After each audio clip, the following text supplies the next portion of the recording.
O discipulado deve começar com Deus.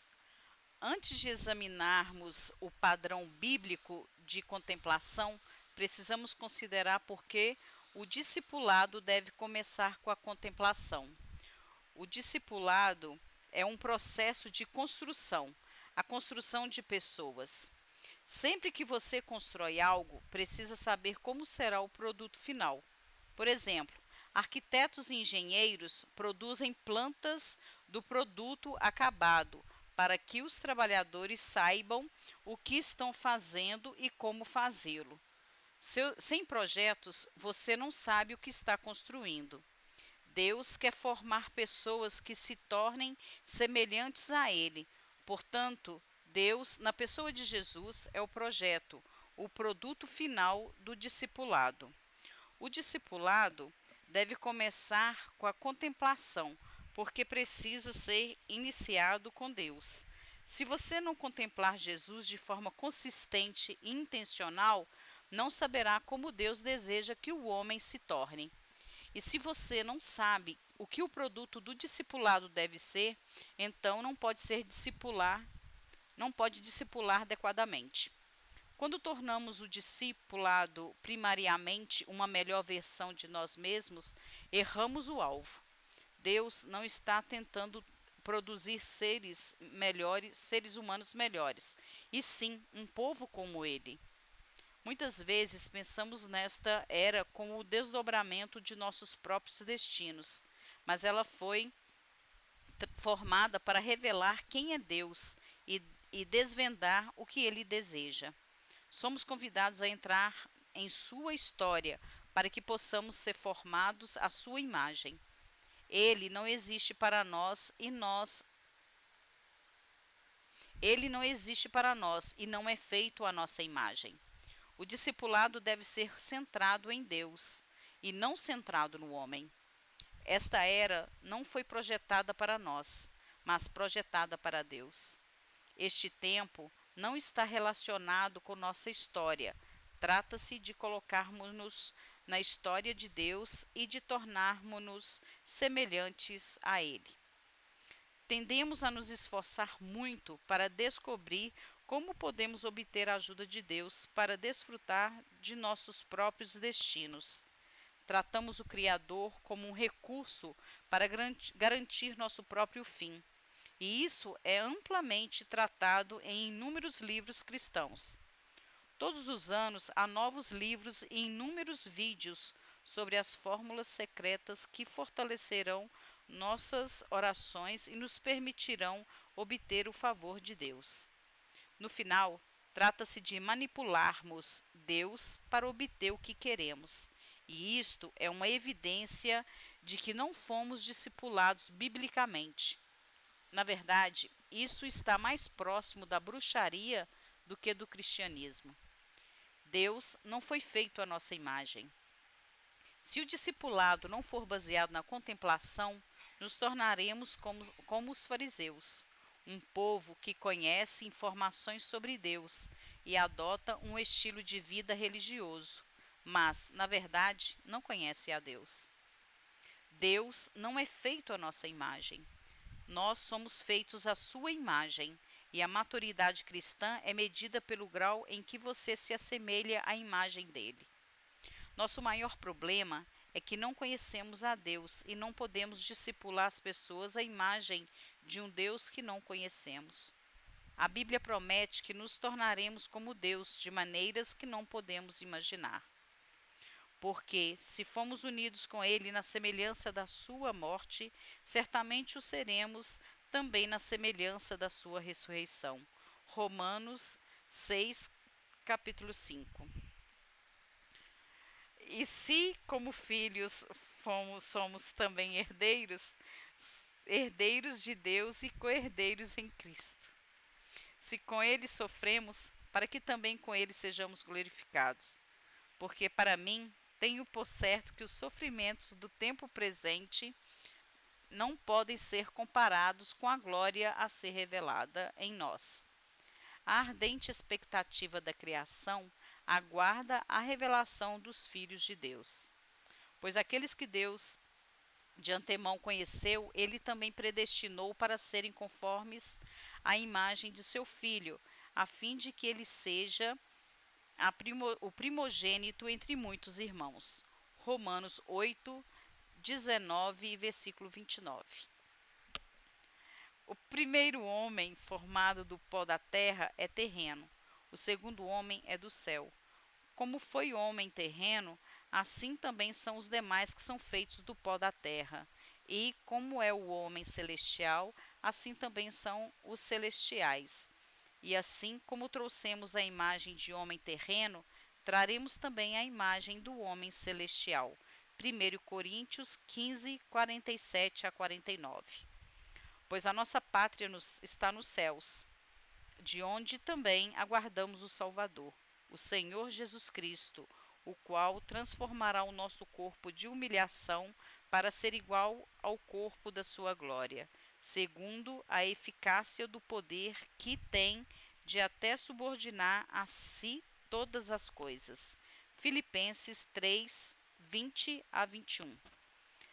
Foi para isso que também Deus os chamou mediante o nosso Evangelho, para que vocês alcancem a glória do nosso Senhor Jesus Cristo, segundo Tessalonicenses 2,14.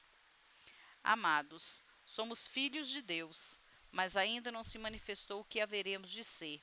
Sabemos que, quando ele se manifestar, seremos semelhantes a ele, porque haveremos de vê-lo como ele é. 1 João 3:2.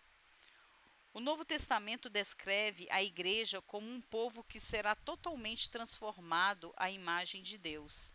Assim nos tornaremos semelhantes a ele de maneiras que não podemos prever. Até mesmo nossos corpos se tornarão como o dele. O Senhor está atrás de muito mais do que a melhor moralidade. Discipular não é preparar as pessoas para irem para o céu, mas transformar as pessoas à imagem de Deus.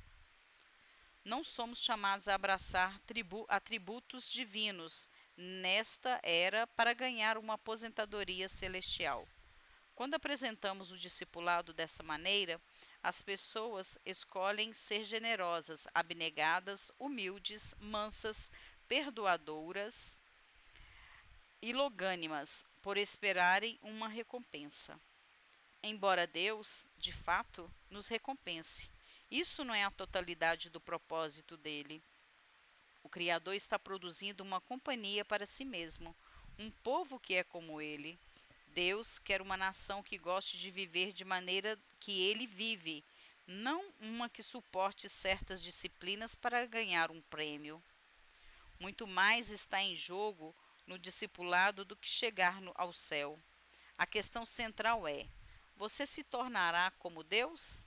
Você assumirá a imagem dele? Quando ensinamos a pessoa a obedecerem a certas regras para escaparem do inferno, não a estamos discipulando. Nós a estamos enganando, convencendo-as de que obterão a aprovação divina por viverem de certa maneira, ainda que não estejam realmente alinhadas com a agenda de Deus. Se as pessoas não querem se tornar semelhantes a Deus, não importa quais morais sejam suas vidas ou suas famílias, elas não estão discipuladas e Deus não está interessado nas conquistas delas. O discipulado não é uma personificação de Deus, mas um processo de semelhança a Ele. Um papagaio pode personificar você, mas um papagaio não pode se tornar você. Deus é incrivelmente longânimo. A Bíblia revela que ele pode suportar todo tipo de fracasso, pecado e imaturidade de uma pessoa que realmente deseja tornar-se como ele. O Senhor não é irracional, é generoso. Também é muito paciente conosco e nos conduzirá por meio de um processo. Ele conhece nossa fraqueza e isso não o desanima, mas ele quer tudo e não devemos transmitir nada menos do que essa ideia às pessoas. Vendendo tudo com alegria. Se Deus é exigente, e o é, Como podemos levar as pessoas a darem tudo a eles e a permitirem que ele as transforme à sua imagem? A resposta é: pelo amor simples que flui do fascínio. Os seres humanos precisam contemplar algo que torne valioso e o doloroso, difícil e longo o processo de transformação. Quando alguém contempla algo belo, seja outra pessoa ou uma joia preciosa, dará tudo para obter esse tesouro. O reino dos céus é semelhante a um tesouro escondido no campo, que o homem achou e escondeu. Então, transbordante de alegria, vai, vende tudo que tem e compra aquele campo. Mateus 13:44. As pessoas não apenas venderão tudo que têm, como também o venderão com alegria. Não podemos chamá-las para um discipulado profundo quando elas não veem Jesus como um tesouro superior a todos os outros. Não podemos discipular adequadamente se tomamos como base a culpa e a compulsão. Deus não quer uma nação que segue seu filho porque se sente culpada e obrigada. Ele está formando um povo que ama seu filho profundamente e o considera um tesouro maior do que qualquer outro.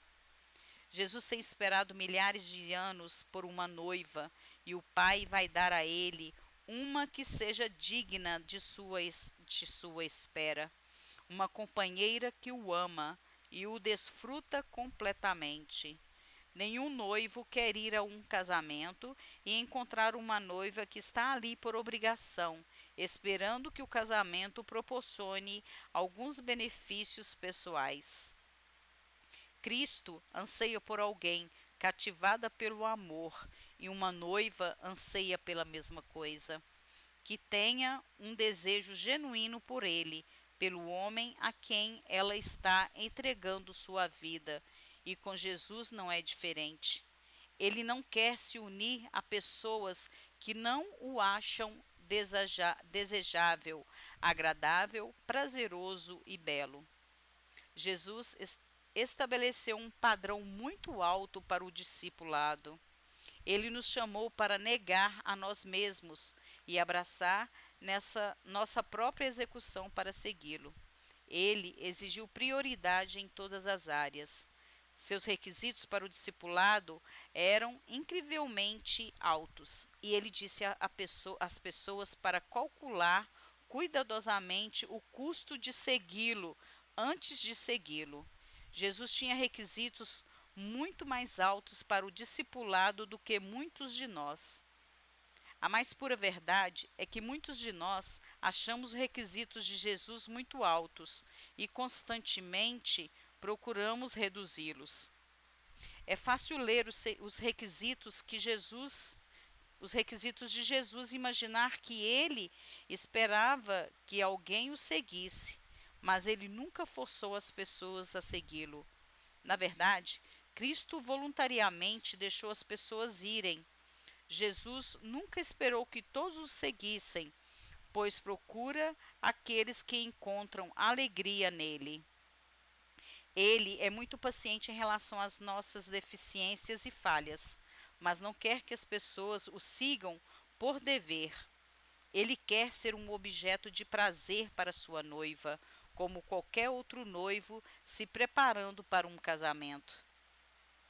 Jesus seguiu a ordem do Pai de morrer voluntariamente a fim de alcançar a alegria e está formando um povo que o seguirá, manifestando alegria e deleite. Se as pessoas não virem Jesus como um belo tesouro, muito mais desejável do que qualquer outro, elas não suportarão o processo de discipulado e certamente não venderão tudo com alegria para obter essa preciosidade e tornar-se como ele. É uma perda de tempo tentar continuamente discipular pessoas que não acham Jesus bonito. Mas tragicamente há muitos em nossas igrejas que ainda não viram Jesus como verdadeiramente belo e, como resultado, eles tentam servi-lo, mas não vendem tudo com alegria. O objetivo é Deus. Quando pensamos no discipulado, principalmente como um caminho para recompensas celestiais por meio da obediência, o que não é totalmente errado, podemos facilmente nos desviar de nosso alvo. O objetivo do discipulado não é o céu, é Deus. Por exemplo, Paulo nunca desejou o céu, ele ansiava por estar com Deus. Porque para mim o viver é Cristo e o morrer é lucro. Entretanto, se eu continuar vivendo, poderei ainda fazer algum trabalho frutífero. Assim, não sei o que devo escolher. Estou cercado pelos dois lados, tendo o desejo de partir e estar com Cristo, o que é incomparavelmente melhor. Filipenses 11, 21 ao 23. Mas o que para mim era lucro, isto considerei perda por causa de Cristo. Na verdade, considero tudo como perda, por causa da sublimidade do conhecimento de Cristo Jesus, meu Senhor. Por causa dele, perdi todas as coisas e as considero como lixo para ganhar a Cristo. Filipenses 3, 7, 8. O desejo de Paulo era Deus na pessoa de Jesus, não a aposentadoria no céu. Na verdade, o Novo Testamento nunca faz do céu o objetivo de nosso discipulado. Quando o apóstolo falou sobre nossa cidadania fora da terra, seu foco não era o céu, propriamente, mas Jesus. Olhamos para cima porque Jesus está lá e desejamos que Ele esteja conosco novamente e nos transforme à sua imagem.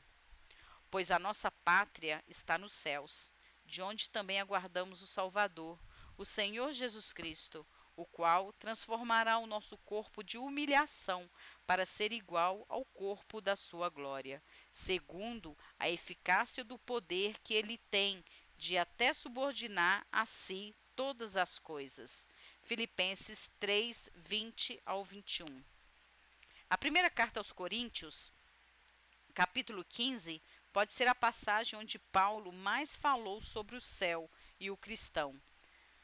Mas, mesmo nessa passagem, o objetivo não é o céu. O objetivo é tornar-se como o homem que vem do céu. O primeiro homem, formado do pó da terra, é terreno. O segundo homem é do céu. Como foi o homem terreno, assim também são os demais, que são feitos do pó da terra.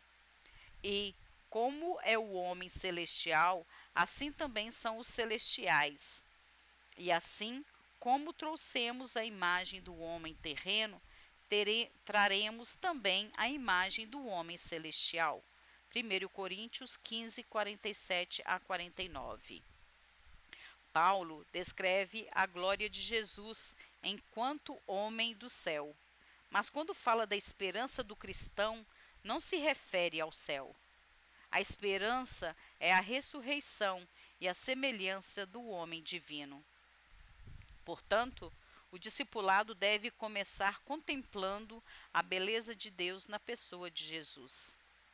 Se você acredita que ele é belo, então será atraído por ele e abraçará o processo de discipulado.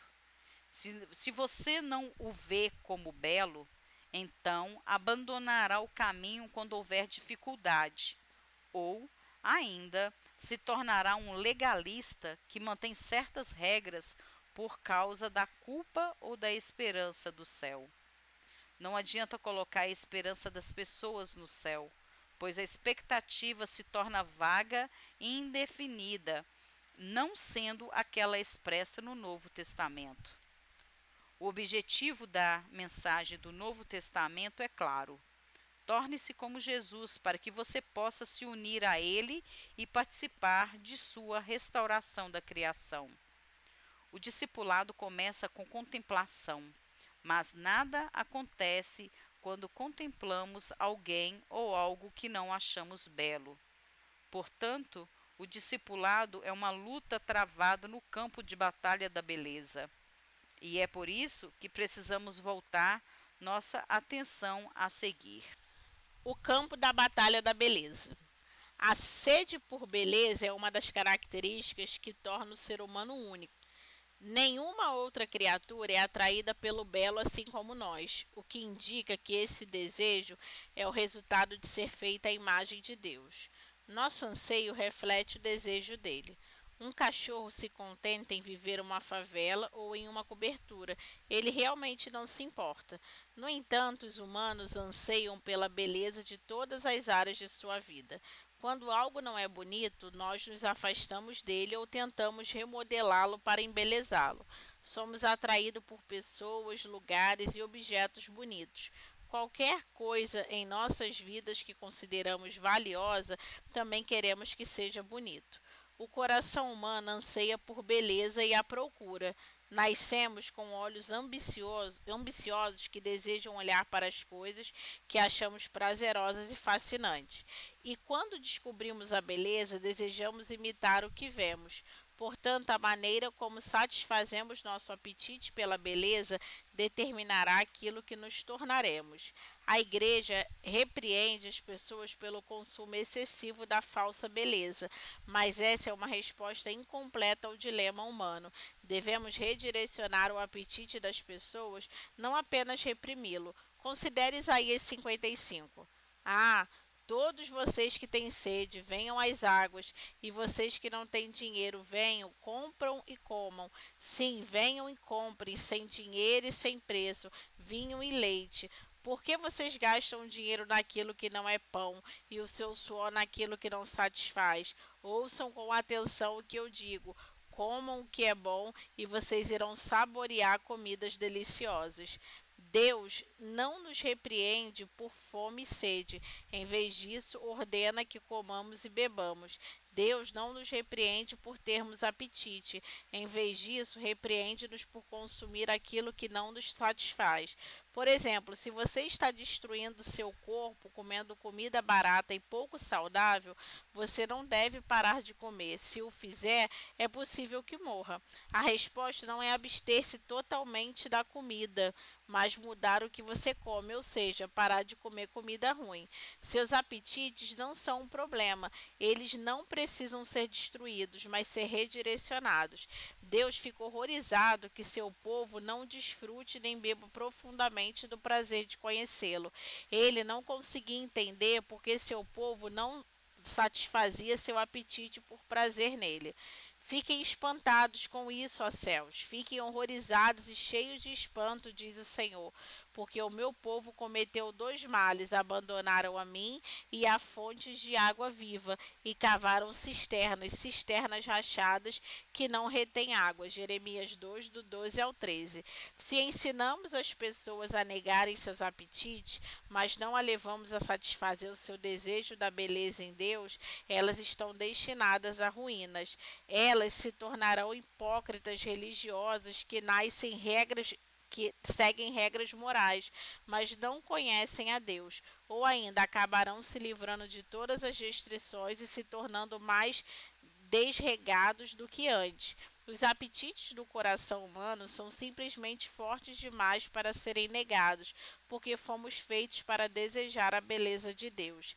Devemos ficar satisfeitos em Deus e nos fartaremos de imitações e prejudicaremos nossas próprias almas em uma orgulhosa tentativa de matar o desejo de prazer nelas. Não encontramos a vida na abstinência de prazer, mas na troca de prazeres falsificados para prazeres divinos. O discipulado não pode limitar-se a dizer às pessoas o que não comer. Em vez disso, devemos direcioná-las para comer outra coisa. O autor C.S. Lewis expressou isso da seguinte maneira: vamos ler. De fato, ao levar em consideração as desavergonhadas promessas de recompensa e a surpreendente natureza das recompensas prometidas nos evangelhos, parece-nos que o Senhor considera que nossos desejos não são muito fortes, e sim muito fracos. Somos criaturas medíocres, brincando com bebida, sexo e ambição, quando a alegria infinita nos é oferecida. como uma criança ignorante que prefere fazer castelos de lama em meio à insalubridade por não imaginar o que significa o convite de passar um feriado na praia. Nos contentamos com muito pouco. Uau! A guerra pela beleza e pelo fascínio explica as desconcertantes relações de Deus com os humanos da Bíblia. Ao longo da história narrada, ele constrói relacionamentos profundos com indivíduos extremamente falhos, e Davi é um dos melhores exemplos disso. O homem, segundo o coração de Deus, cometeu pecados extremamente sérios, mas o Senhor não rompeu seu relacionamento com ele. A relação entre os dois foi muito controversa, mas em última análise foi baseada em um fundamento simples. Davi estava extremamente quebrado, mas continuava fascinado por Deus e cativado pela beleza de Deus.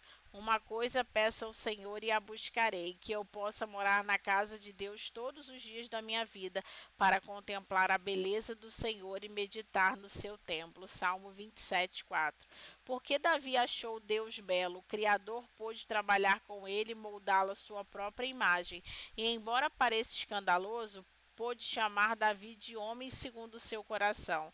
Deus não se vergonhou do seu compromisso com Davi, porque este era um homem fascinado. Tinha muitos defeitos, é verdade, mas foi capturado por tamanha beleza e queria tornar-se como Deus. Compare o relacionamento entre Deus e Davi com o relacionamento conturbado entre Jesus e os fariseus. Muitos dos mestres da lei tinham a moral externa muito melhor do que a de Davi, mas quando Deus estava diante deles, eles não o achavam bonito nem ficavam fascinados. Esses fariseus abraçaram a moralidade, mas não quiseram tornar-se como Davi.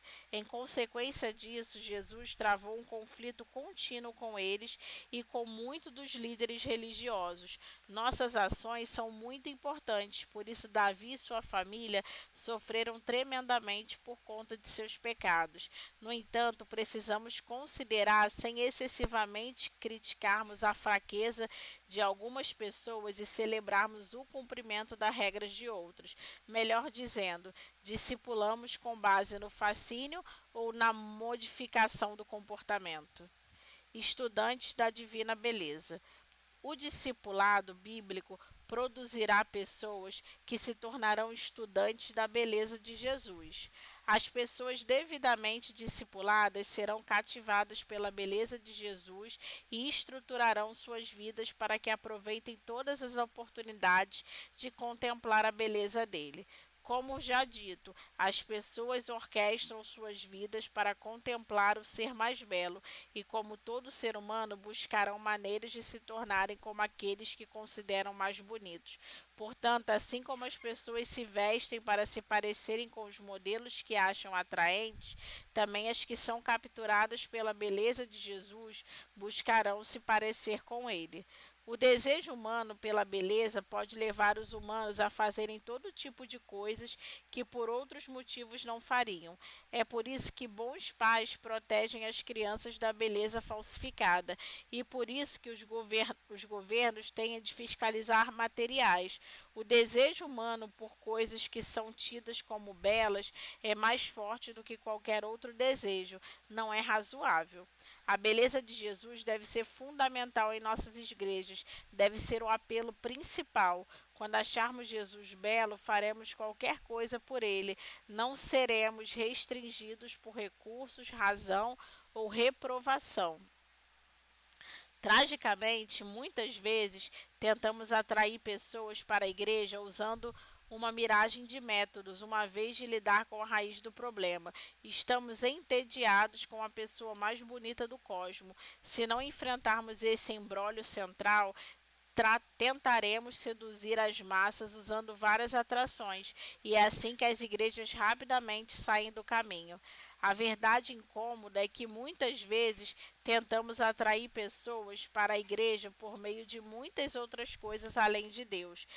Tentamos reunir o povo apelando para definições humanas de beleza no lugar de estabelecer um contexto para que contemplem a beleza dele. Até criamos projetos e atividades para manter na igreja as pessoas que estão entediadas com Deus. Estamos dispostos a correr riscos de fazer Deus a principal atração das nossas igrejas?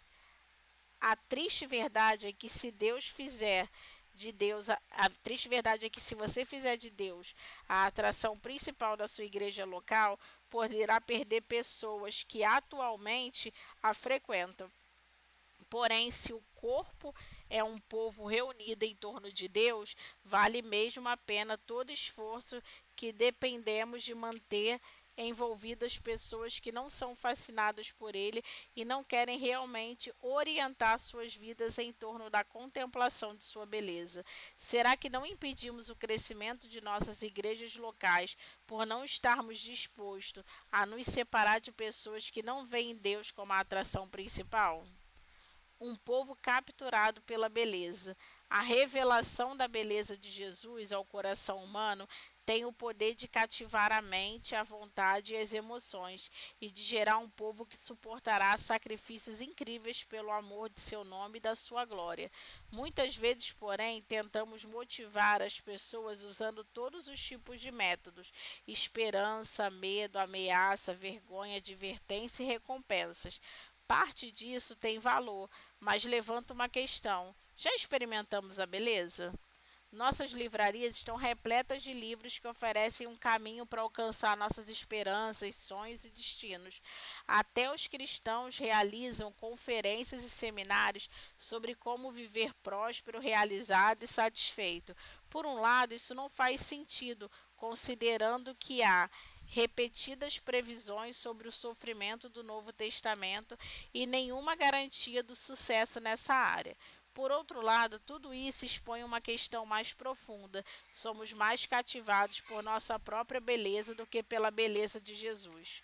Considere o marketing de uma igreja local típica no mundo rico. Qual é o apelo real? É Deus ou é o que Deus pode fazer por você? É a beleza de Deus ou os benefícios dele que são mais proeminentes? Deus gosta de compartilhar seus benefícios e quer que o celebremos, mas somente se realmente o desfrutarmos.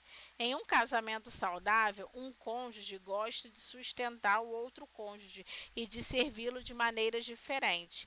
No entanto, imagine um homem escolhendo uma mulher para se casar e dizendo: na verdade, não acho você bonita e não estou particularmente interessado em você, mas gostaria de aproveitar algum benefício que você pode oferecer.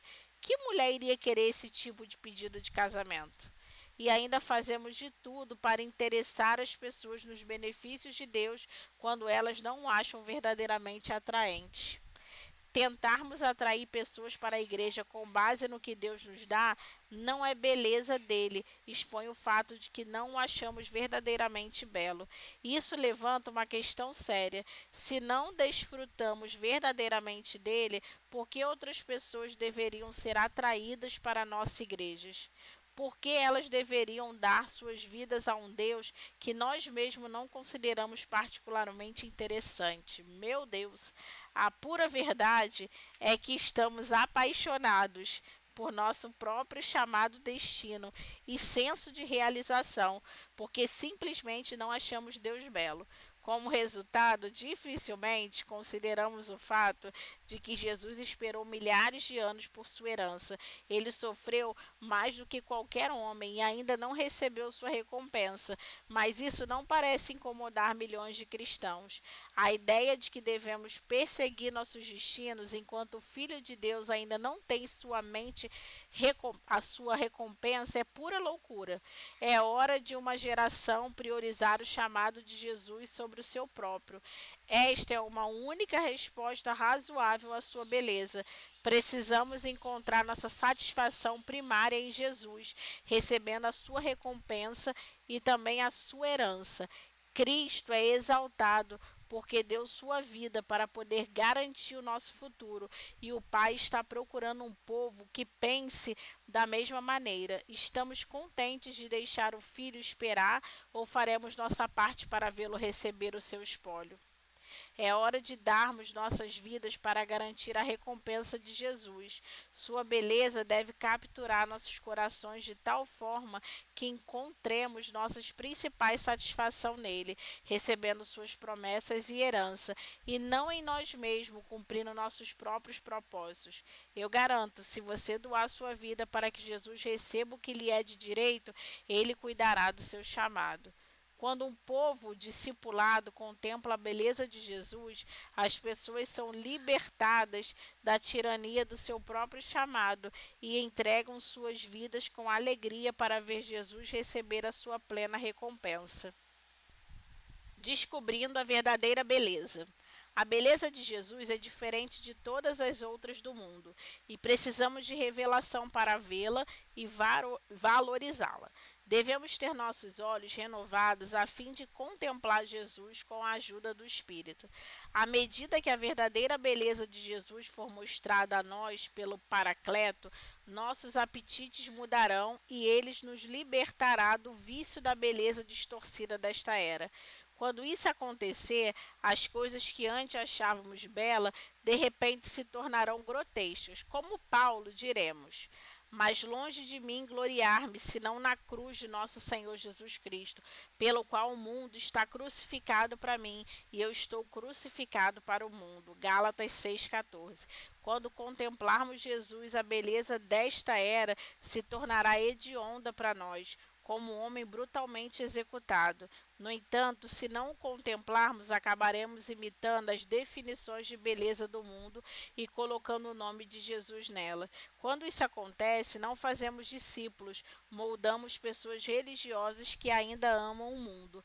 Às vezes, o discipulado é difícil porque tentamos fazer com que as pessoas obedeçam Jesus e não com que achem belo. Muita gente acha nobre o que Jesus fez na cruz, mas não acha bonito o Filho de Deus crucificado. Todo o céu, ao contrário, é cativado por um cordeiro morto. O sofrimento dele o marcou para sempre e se tornou parte de sua beleza. A crucificação é a revelação mais profunda da natureza de Deus nesta era. E se você não o vê como belo em seu sofrimento, na realidade você não o acha belo. Se não vê beleza no Senhor, não vai querer tornar-se como ele. Se não deseja tornar-se como ele, não deve esperar fazer parte do seu povo na era vindoura. Quando olha para a cruz, você vê algo nobre ou algo belo? O discipulado começa com contemplação, mas devemos ser capturados pela beleza daquele que contemplamos. Passar fome enquanto está superalimentado. Estamos sob um ataque sem precedentes sobre a questão da beleza. A investida em si não é nova, mas agora vivemos em um mundo saturado de mídia, constantemente cercado por imagens, sons e sensações projetadas para capturar o nosso olhar.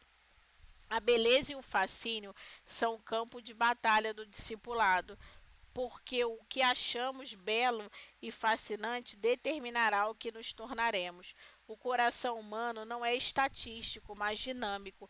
Quando contemplamos Jesus por meio da atividade do Espírito, este transforma nossos corações e nossos apetites. Se não contemplarmos a Deus, porém, sucumbiremos à influência avassaladora das falsas definições de beleza que nos confrontam todos os dias. Por meio da realidade virtual da nossa imagem digital, toda a imaginação pode agora se tornar visível e agora estamos imersos em beleza falsificada e em fontes destrutivas de fascínio.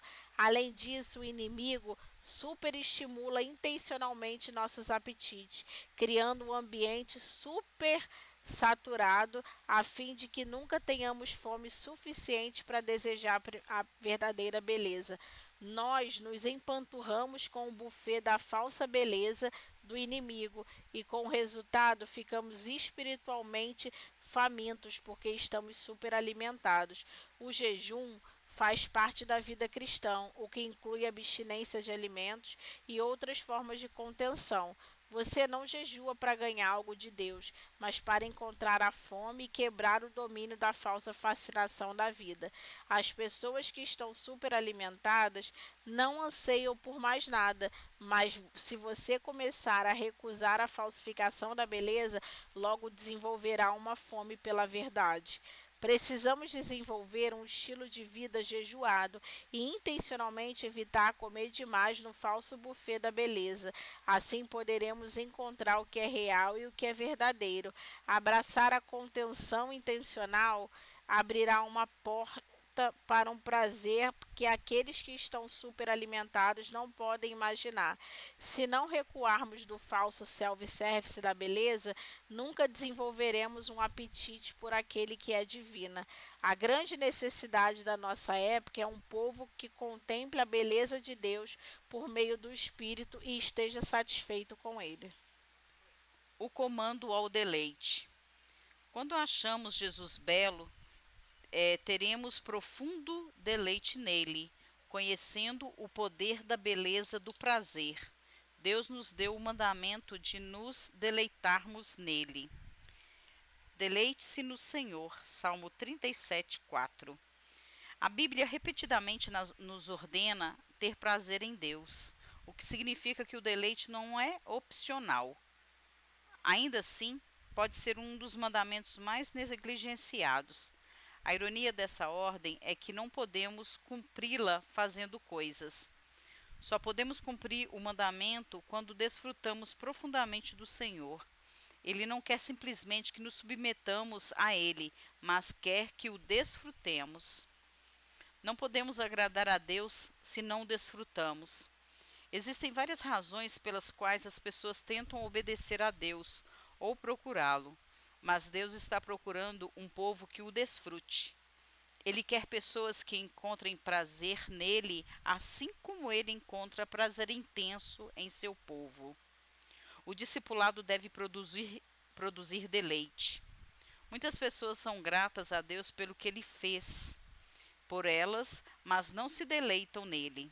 Eu, por exemplo, sou extremamente grato às pessoas que recolhem meu lixo todas as semanas. No entanto, não me deleito nelas. Na verdade, eu nem as conheço. Minha gratidão por esses trabalhadores é muito real e sincera, mas não é um deleite. Planejamos a igreja de modo que ela leve as pessoas a encontrarem o prazer em Deus. Ajudamos as pessoas a deleitarem no Senhor ou apenas o servimos? Deleite sem condenação. Não devemos permitir que o mandamento de deleitar-se em Deus alimente a condenação. Esta pode produzir a obediência, mas não pode produzir prazer genuíno. Se você luta para desfrutar de Deus, não deve ler este mandamento e pensar: bem, não apenas não obedeço a Deus perfeitamente, mas agora também tenho que me deleitar nele, ou ele não está satisfeito comigo. Se você nasceu de novo, Deus tem prazer em você pelo que Jesus fez, não pelo que você fez. No mandamento de deleitar-se, você deve ouvir o anseio de Deus por um relacionamento real em que realmente o desfrute. O prazer genuíno não é algo que você se obriga a fazer. Ao contrário, é profundamente prazeroso, é satisfatório, é emocionante, é agradável. A única maneira de cumprir a ordenança é chegar a um lugar onde desfrutamos profundamente de Deus. Então, este mandamento é nos dado para nosso prazer e alegria. O mandamento de desfrutar de Deus é o mais repetido na Bíblia. Ao longo da Bíblia, Deus descreve repetida e apaixonadamente sua dor sobre as pessoas que o servem, mas nunca entram na alegria.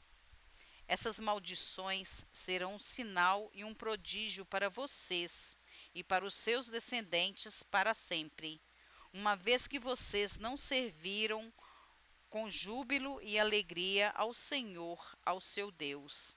Deuteronômio 28, 46 a 47. Venham todos, que estão com sede, venham às águas. E vocês que não possuem dinheiro algum, venham, comprem e comam. Venham, comprem vinho e leite, sem dinheiro e sem custo. Por que gastar dinheiro naquilo que não é pão e o seu trabalho árduo naquilo que não satisfaz? Escutem, escutem-me e comam o que é bom, e a alma de vocês se deliciará na mais fina refeição. Isaías 51, 1-2. Espantem-se diante disto, ó céus, fiquem horrorizados e abismados, diz o Senhor. O meu povo cometeu 2 crimes. Eles me abandonaram, a mim, a fonte de água viva, e cavaram as suas próprias cisternas, cisternas rachadas que não retêm água. Jeremias 2, 12-13. Você pode servir a Deus e obedecer-lhe, mas ele não estará contente até que realmente o desfrute. O Senhor quer que o desejo de prazer que ele lhe deu seja plenamente satisfatório no único lugar que pode estar, nele. Se você ainda não o desfruta, não tema, nem se assuste.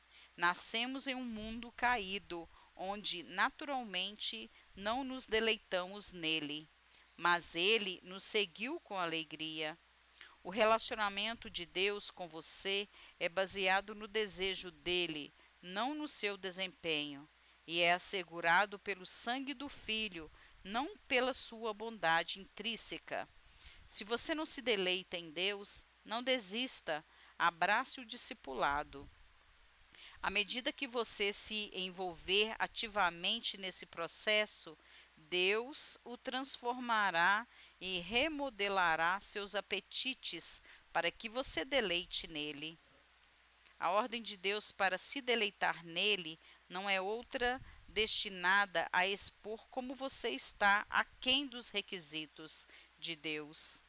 É um convite a uma vida de discipulado para que você comece a experimentar o prazer inigualável de conhecer a Deus.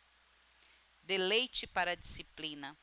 Há momentos em que devemos abraçar a disciplina, mesmo quando não sentimos prazer. Mas a beleza de Deus e nosso deleite nela nos dão combustível para as disciplinas espirituais. Estas são práticas que nos posicionam melhor para contemplar a Deus, deleitar-se nele e tornar-se como ele.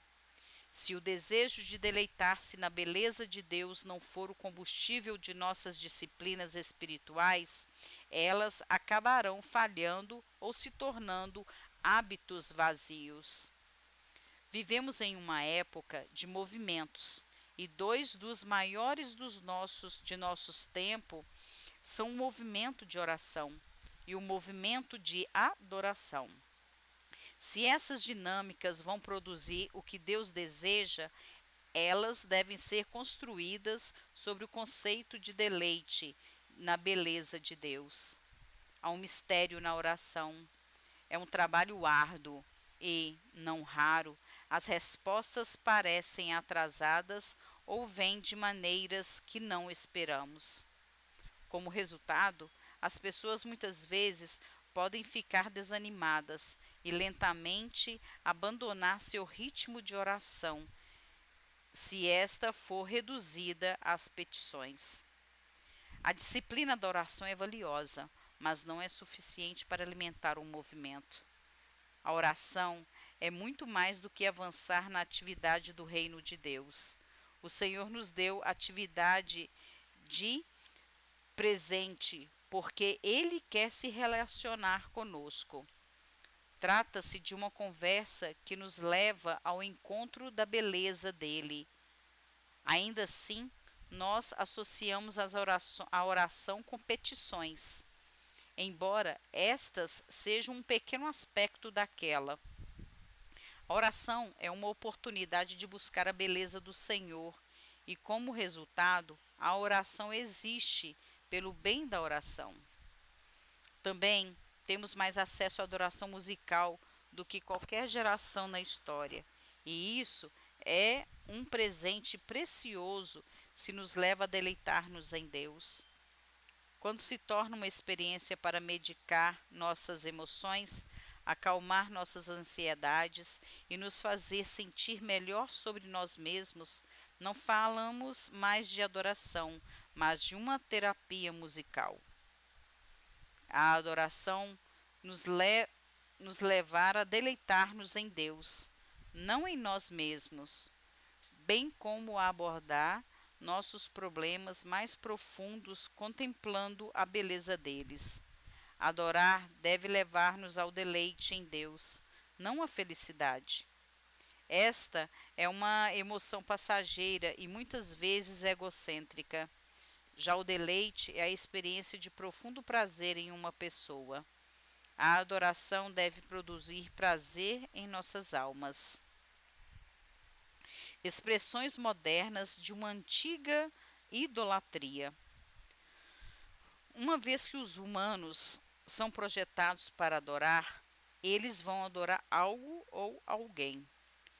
Quando não discipulamos as pessoas para contemplar a beleza de Jesus, involuntariamente nós a levamos ao pecado da idolatria. Enquanto tendemos a pensar na idolatria, principalmente como adoração de imagens, a maior de todas é a do eu. Quando o Evangelho se torna mais focado em nós do que em Jesus, isso nos leva a uma forma de idolatria, que é chocantemente aceitável em nossos dias. Considere a advertência de um teólogo sobre o cristianismo egocêntrico. Grande parte da igreja hoje, especialmente a parte dela que é evangélica, está cativa dessa idolatria do eu. Esta é uma forma de corrupção muito mais profunda do que a lista de infrações que normalmente surgem em nossas mentes quando ouvimos a palavra pecado. Estamos tentando afastar os mosquitos dos pequenos pecados, enquanto engolimos o camelo do eu. É uma idolatria tão difundida e espiritualmente debilitante quanto eram muitas das junções com religiões pagãs relatadas a nós no Antigo Testamento. O fato de essa devoção ao eu não parecer ser como aquela antiga devoção a um deus pagão cega a igreja para sua própria infidelidade. O resultado final, porém, não é menos devastador, porque o eu não é menos exigente. É um centro organizador tão poderoso que qualquer deus ou deusa no mercado. A igreja contemporânea está se prostituindo por esse Deus tão assiduamente quanto os israelitas em seus dias mais sombrios. É batizar como fé o orgulho que nos leva a pensar que nós e muitos de nós mesmos considere a advertência de outro pastor. Percebemos como quase exatamente a cultura de Baal em Canaã é produzida na cultura da igreja americana? A religião de Baal é sobre o que faz você se sentir bem. A adoração a Baal é uma imersão total no que posso observar dela. E claro, foi um sucesso incrível. Uma maneira de definir a vida espiritual é ficar tão cansado e farto de si mesmo que passa a fazer algo melhor, que é seguir a Jesus. Mas no minuto em que começamos a anunciar fé em termos de benefícios, estamos apenas exacerbando o problema do eu. Com Cristo, você é melhor, mais forte, mais agradável, você desfruta de algum êxtase, mas é apenas mais eu. Em vez disso, queremos deixar as pessoas entediadas consigo mesmas para que possam começar a olhar para Jesus. Essa questão não se limita à cultura da igreja americana. A idolatria do eu é uma tendência natural. Essa idolatria pode até parecer muito espiritual. Todos nós conhecemos um certo tipo de pessoa espiritual. Ela é uma pessoa maravilhosa. Ela ama o Senhor, ela ora e lê a Bíblia o tempo todo, mas ela só pensa nela mesma. Ela não é uma pessoa egoísta, mas ela está sempre no centro de tudo o que está fazendo. Como posso testemunhar melhor? Como posso fazer isso melhor? Como posso cuidar melhor do problema dessa pessoa? Sou o eu disfarçado de uma forma difícil de enxergar porque a conversa espiritual dela nos desarma. Como evitarmos essa idolatria? A resposta é simples. Discipule pessoas para contemplar a beleza de Deus. Uma vez que elas se tornam cativadas pela beleza divina e percebem o valor indescritível do convite para participar da história de Jesus, serão liberadas do seu egocentrismo. Qual imagem? Os seres humanos foram criados para ser a imagem de Deus.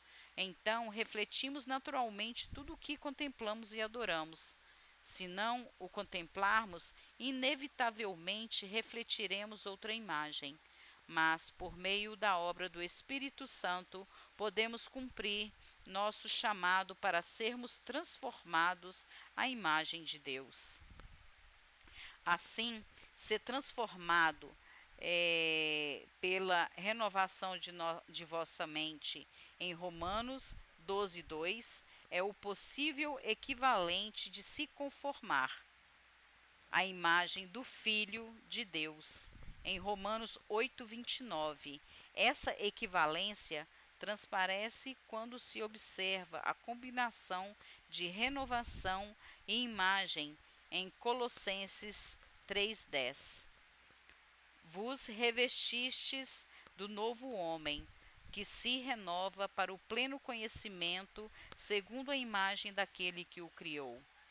Assim, também, segundo Coríntios 3:18, afirma que os que querem estar perto do Senhor se semelharão a ele, refletindo como um espelho a glória do Senhor e sendo transformados de glória em glória na mesma imagem que vem do Espírito do Senhor.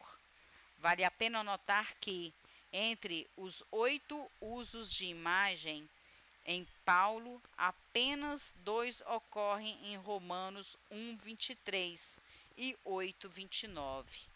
Isso sugere que a imagem do Filho de Deus, a qual os cristãos estão se conformando em Romanos 8, é, é, a, é a antítese da imagem que a humanidade incrédula pôs no lugar da glória de Deus em Romanos 1.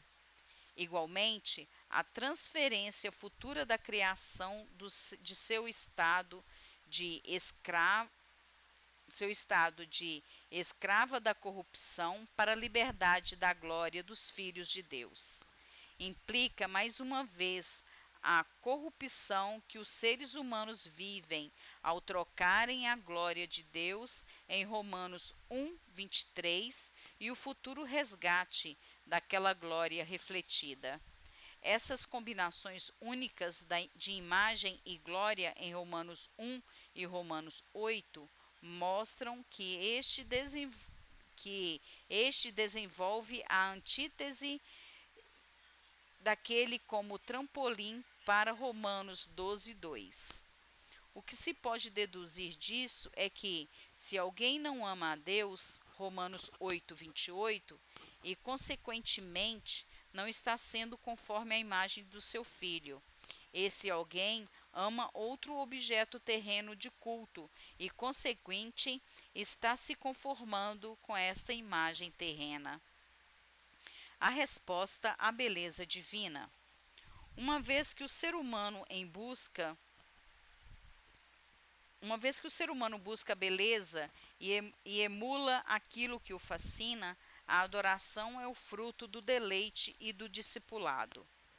As missões não são alvos fundamental da igreja. A adoração é. As missões existem porque não há adoração. A adoração é fundamental, não as missões, porque Deus é essencial, não o homem. Quando esta era se encerrar e os incontáveis milhões de redimidos estiverem perante o trono de Deus, não haverá mais missões. Elas são uma necessidade temporária. A adoração, porém, permanece para sempre. Nessa era, temos uma crise de adoração e, portanto, o pecado humano fundamental na Bíblia, a idolatria, é mais do que adorar objetos físicos, é adorar qualquer coisa que não foi feita para ser adorada. A turbulência que experimentamos neste tempo é o efeito contínuo da adoração mal direcionada. Os humanos foram feitos para adorar, e eles adoram todo tipo de coisa, mesmo que não reconheçam isso como adoração. Por exemplo, a obsessão por celebridades e por outras pessoas poderosas ou talentosas é uma espécie de adoração. A idolatria a atletas talentosos e a extrema devoção aos esportes também o são. Quando as pessoas não estão fascinadas por Deus, elas adoram todo tipo de coisas.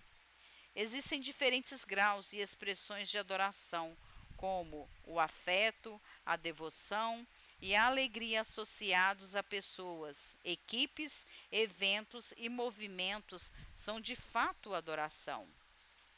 Ao longo da Bíblia, Deus ordena a adoração, o que leva alguns a acusá-lo de ser arrogante e egoísta. Aqueles que acusam Deus de arrogância e orgulho por causa de seus repetidos mandamentos, entretanto, não entendem que ele é ou como funciona o coração humano. O mais gentil comando. Deus é frequentemente criticado por exigir adoração, mas, na realidade, a ordem de Deus para adorar é a ordem mais bondosa que ele pode dar. Existem várias razões pelas quais os mandamentos de adorar demonstram a afeição de Deus por nós. Em primeiro lugar, nós nos tornaremos semelhantes àquilo que adoramos. A adoração leva à imitação, e os profissionais de marketing talvez saibam disso melhor do que ninguém. Como resultado, eles constantemente fazem celebridades e atletas endossarem produtos, sabendo que os compraremos, porque os famosos os usam. Podemos não precisar do que é vendido, e as celebridades podem não estar qualificadas para uma avaliação justa, mas isso é irrelevante, porque queremos nos tornar como os objetos da nossa adoração. Por exemplo, as empresas de calçados pagarão milhões de dólares para que uma pessoa famosa use seus sapatos, porque inúmeras pessoas comprarão se o atleta que eles idolatram os usar. O calçado realmente não fará nada pelos compradores, que não se tornarão melhores esportistas, de repente, porque usam o mesmo sapato que uma estrela do esporte. No entanto, marqueteiros sabem que a adoração a essa celebridade alimenta a imitação e que as pessoas compram produtos para imitar um atleta, mesmo que os sapatos não produzam nenhuma transformação real. Nas sociedades ricas, o consumismo é uma religião e uma forma de adoração.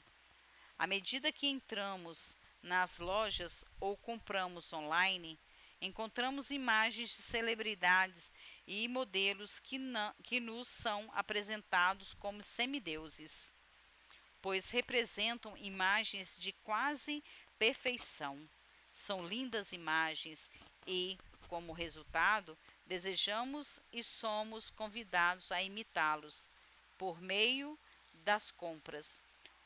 O comprar torna-se um ato de adoração, porque contemplamos objetos de beleza, celebridades ou modelos, e procuramos imitá-los, adquirindo suas roupas, sapatos ou acessórios. Mais uma vez, damos um poder incrível ao objeto de nossa adoração e entregamos milhões de dólares todos os anos na tentativa de imitar pessoas que consideramos bonitas. Se não podemos reconhecer lojas físicas, lojas online e estádios esportivos como arenas de adoração, não entendemos a verdadeira natureza dessas atividades. Adoração produz imitação, e aqueles que adoram pagarão um preço para imitar os que são adorados.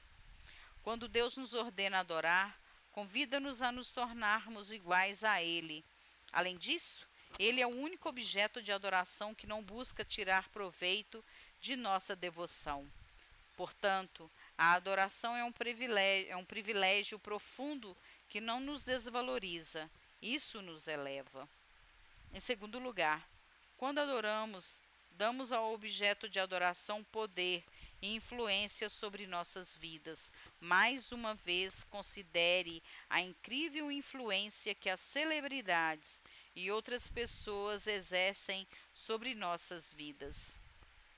Nas democracias liberais, quando as eleições são realizadas, os candidatos geralmente recebem apoio de pessoas conhecidas e poderosas.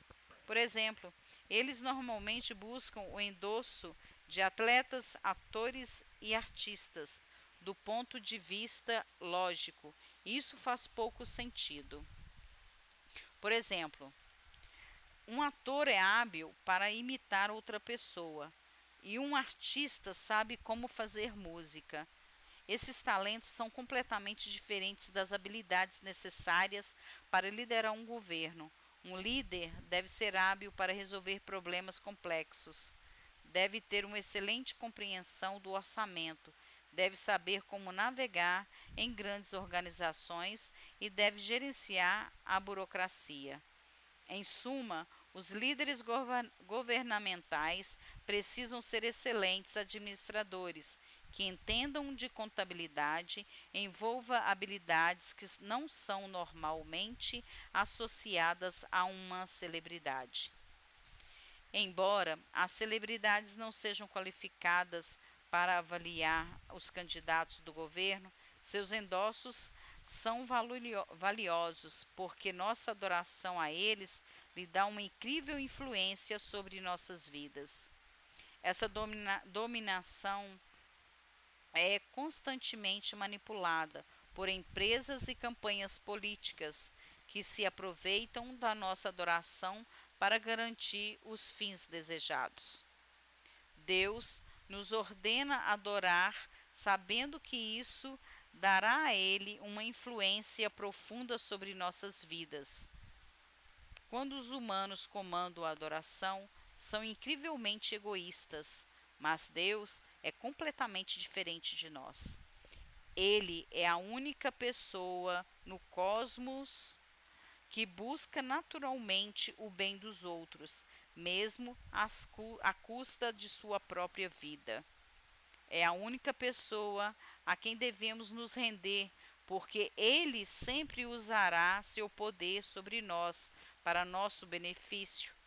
Aqueles que criticam a Deus por isso ignoram o fato de que ele é o único objeto seguro de adoração no universo. Em terceiro lugar, a adoração é intensamente prazerosa. A verdadeira adoração é voluntária e aprazível. As pessoas não são forçadas a adorar celebridades, apenas naturalmente acham bonitas, gostam de explorar as vidas desses famosos e tentam imitá-los. Você não precisa coagir os torcedores a adorarem em um estádio esportivo. Eles se reúnem para contemplar a beleza dos atletas e vivenciar o prazer do jogo. Ninguém os instrui a soltar seus gritos de louvor quando seu time marca ponto. Eles naturalmente explodem elogios como um transbordamento emocional de seu deleite pelo que viram. Ninguém precisa implorar para que uma celebridade seja cumprimentada. As pessoas encontram prazer em contemplar um objeto de verdadeira adoração. Os seres humanos foram feitos com vontades infinitas. Tudo que nos satisfaz dura apenas um breve momento e nunca nos deixa completamente satisfeitos. Os desejos humanos mais básicos, como interações sociais, descanso, comida ou sexo, podem ser satisfatórios em um momento, mas não totalmente. O desejo sempre retornará para mais. Não fomos feitos para experimentar algo e ficar satisfeito, porque nossa capacidade de prazer é infinita. Não somos máquinas que precisam de manutenção periódica. Somos criaturas emocionais com uma profunda capacidade de deleite contínuo, impulsionadas a buscar e a desfrutar continuamente de dimensões mais profundas de prazer. Na verdade, as pessoas correm grandes riscos na vida em busca desse sentimento. Elas, eles arriscaram tudo pela promessa de satisfação. O desejo de prazer é uma expressão de um desejo destinado a ser satisfeito em Deus. Fomos feitos com desejo infinito e somente um ser infinito pode satisfazer o desejo infinito.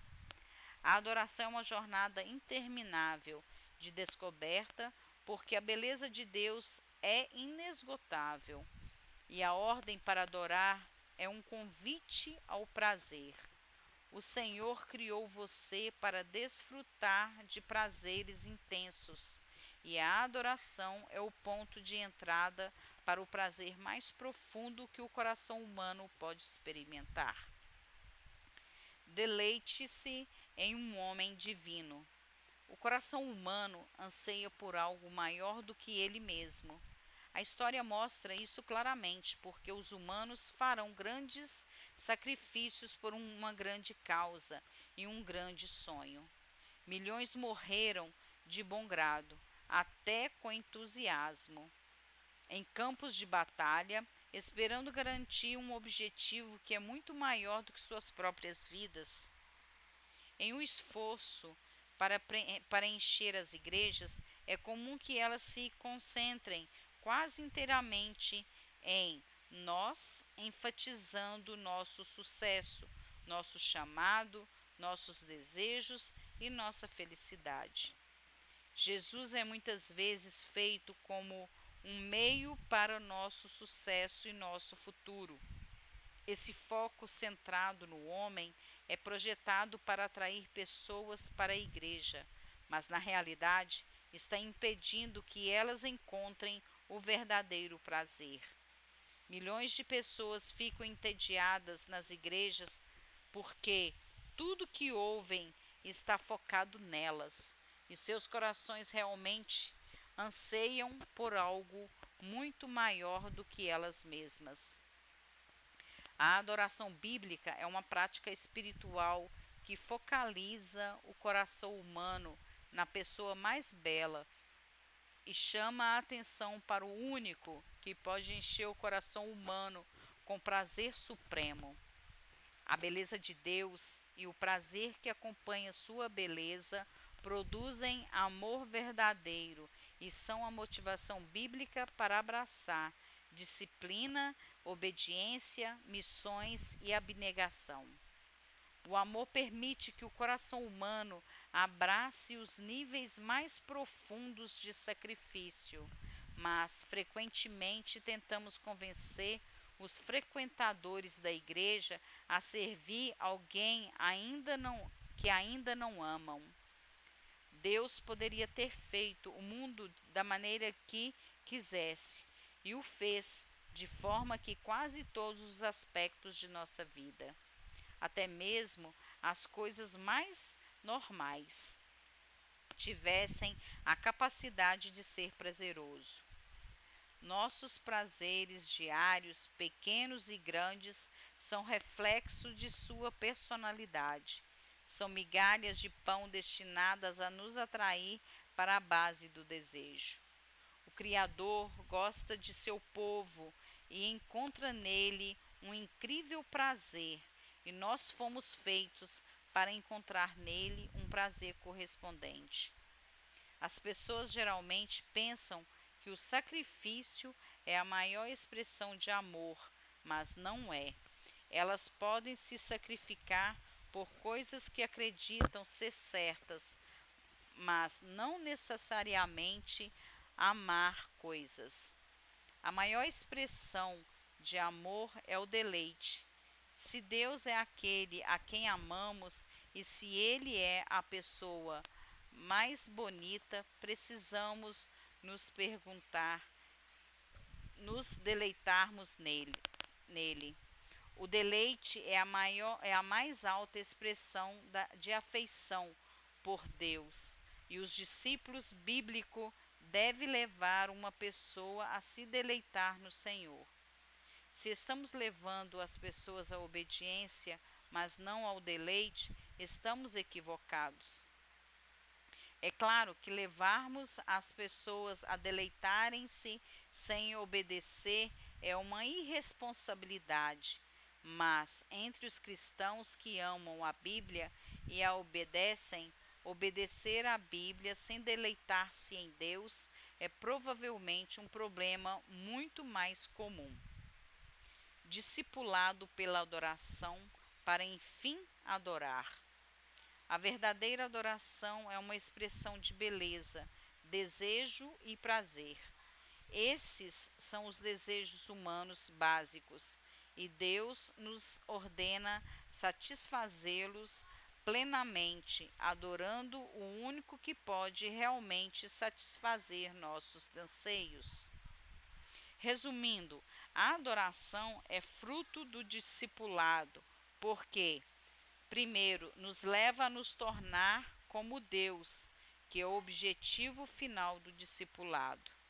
Segundo, dá a Deus uma profunda influência sobre nossas vidas, e o discipulado produz o povo que obedece a tudo o que Deus ordena.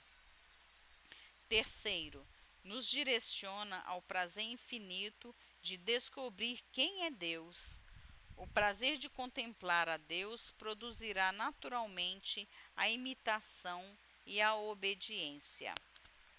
Devemos perceber que a adoração musical desempenha um papel profundo no discipulado.